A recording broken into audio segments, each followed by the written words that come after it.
स्टेपवेलचं नाव वेळाबाई वेल असं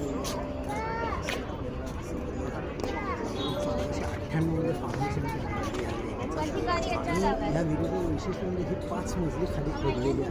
तर आपण स्टेप बाय स्टेप पाहूया. चला ही स्टेपवेल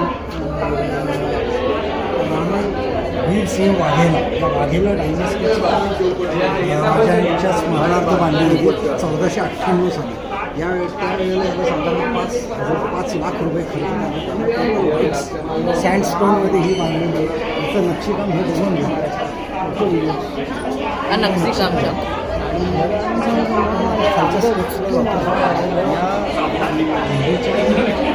पहिल्या मजल्यावर एक कल्पवृक्ष आहे तो तुम्हाला दाखवतो. या विहिरीच्या पहिल्या मजल्यावर या ठिकाणी एक सँडस्टोनमध्ये कल्पवृक्ष कोरलेला आहे.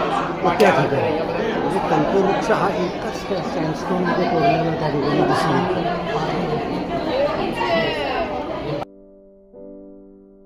वेळाबाई स्टेपवेल ही 5 खोली आहे.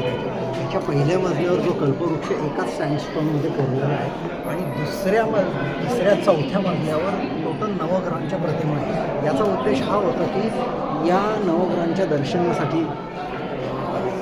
घरात कुठला नवविवाहितांचा कार्यक्रम असेल तर त्यांनी या ठिकाणी यावं व दर्शन करावं हा हेतू होता. आणि हा पाण्याचा ओरिजिनल स्त्रोत 1498 साली याचं फॉर्मेशन केलेलं आहे वीरसिंह वाघेलांनी. आणि या विहिरीला म्हणजे राष्ट्रीय हेरिटेजच्या वर्ल्ड हेरिटेजच्या दरम्यान. त्याचबरोबर याचं महत्त्व असं की या ठिकाणी जरी ग्राउंड लेवलला टेम्परेचर जरी हाय असेल तरी आत्ता बॉटम लेवलला मिनिमम 5 to 10 डिग्री सेल्सिअसमध्ये टेम्परेचर या ठिकाणी मेंटेन केलं जातं. हे नॅचरल याच्यामध्ये आपल्याला जाणवतं. याचं कार्विंग टोटल सर्क्युलर याच्यामध्ये कार्विंग केलं ते दिसून येतं.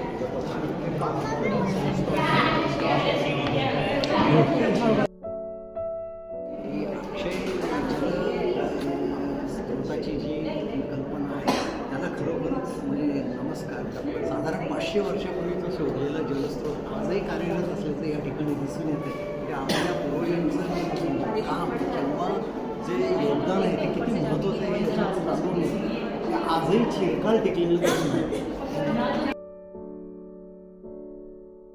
आता या अदालत स्टेपवेलचा जो फ्रंट व्ह्यू आहे, वरती आकाशाकडून जो व्ह्यू आहे जमिनीच्या लेवलवरून, तो टोटल ऑक्टाजनल स्टेपमध्ये आहे. ऑक्टाजनल शेप हा वास्तुशास्त्रीय दृष्ट्या काढलेला शेप आहे आणि तो चिरकाल टिकतो किंवा तो खूप ऑस्पिशियस असं समजलं जातं. हे आपण बघतच आहोत.